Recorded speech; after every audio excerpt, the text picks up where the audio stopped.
41 ശ്ലോകം മുതൽ നോക്കാം. ത്രൈലോക്യേതു ഭവേത് പൂജ്യ എന്ന് തുടങ്ങി. ത്രൈലോക്യേ എന്ന് പറഞ്ഞാൽ 3 ലോകങ്ങളിലും. കവചേന ആവൃത പുമാൻ, കവചം കൊണ്ട് ചുറ്റപ്പെട്ട പുമാൻ പുരുഷൻ.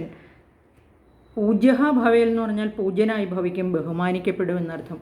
ഇതന്തു ദേവ്യാഹ കവചം, ഇതന്തു ദേവ്യാഹ കവചം, അതായത് ദേവിയുടെ ഈ കവചത്തെ ആകട്ടെ, ദേവ്യാഹ ദേവിയുടെ, ദേവ്യ ദീർഘം ഇല്ലെങ്കിൽ ദേവിമാർ എന്നുള്ളതാണ്. ദേവി സ്ത്രീലിംഗ ശബ്ദത്തിൻ്റെ ബഹുവചനമാണ് ദേവ്യ. ദേവ്യാഹ എന്ന് പറഞ്ഞാൽ ദേവിയുടെ.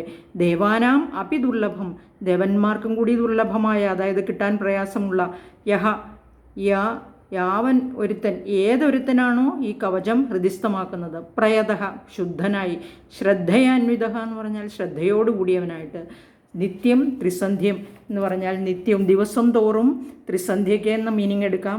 അതല്ലെങ്കിൽ നിത്യം എന്നുള്ള വാക്കിന് നിയമാനുസൃതം വിധിയാവണ്ണം എന്നും അർത്ഥമുണ്ട്. ഈ സന്ധ്യ 3 സന്ധ്യ എന്ന് പറയുന്നവരുമുണ്ട്.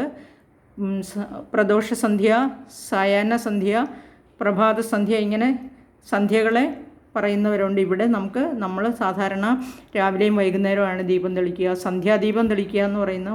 അതായത് രാവിലെ സൂര്യൻ ഉദിക്കുന്നതിന് മുമ്പ് ദീപം കണ്ട് ഉദിക്കണമെന്ന് പറയും. ഈവനിങ്ങിലാണെങ്കിൽ സന്ധ്യയ്ക്ക് മുമ്പ് ദീപം തെളിയിക്കണമെന്ന് പറയും. അതായത് സൂര്യൻ ദീപം കണ്ട് അസ്തമിക്കണമെന്നും പറയപ്പെടുന്നുണ്ട്.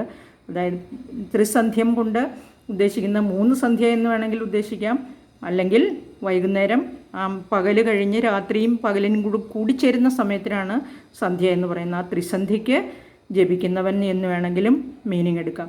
പഠയൽ പാഠം ചെയ്യുക, പാരായണം ചെയ്യുക. തസ്യ അവന് ദേവിയെ സംബന്ധിച്ച ഒരു ചൈതന്യം അല്ലെങ്കിൽ ദേവിയുടെ കടാക്ഷം ഭവേൽ ഉണ്ടാകും, ഭവിക്കും. ത്രൈലോക്യേ ച 3 ലോകത്തിലും അപരാജിത തോൽക്കാത്തവനായി, വിജയിക്കുന്നവനായി. അതുപോലെ അപമൃത്യു വിവർജിത, അപമൃത്യു കൂടാത്തവനായി, അതായത് അവന് അപകടങ്ങളൊന്നും ഉണ്ടാവില്ല, അപമൃത്യു ഉണ്ടാവില്ല, സമയമെത്താതെ മരിക്കുക എന്ന് പറയും അതിന്.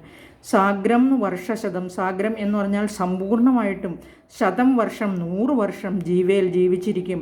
ലൂത വിസ്ഫോടകാദയ, വസൂരി മുതലായുള്ള ചിക്കൻ പോക്സിനെയാണ്, അതിൻ്റെ വലുതിനെയാണ് വസൂരി എന്ന് പറയുന്നത്.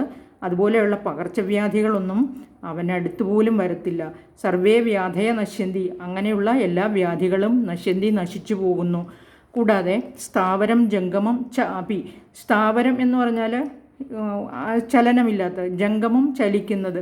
അതുപോലെ കൃത്രിമം എന്ന് പറഞ്ഞാൽ ആർട്ടിഫിഷ്യലായിട്ട് ഉണ്ടാക്കുന്നത്. വിഷം, ഏത് വിഷമാണോ, അതായത് ചലിക്കുന്ന വിഷം എന്ന് ഉദ്ദേശിച്ചിരിക്കുന്നത് ഇഴജന്തുക്കൾ, അതായത് പാമ്പ് പോലെയുള്ള ഇഴജന്തുക്കളിൽ നിന്നുള്ള വിഷബാധയാണ്. അതുപോലെ തേനും നെയ്യും ഔഷധ ഗുണമുള്ള വസ്തുക്കളാണ്.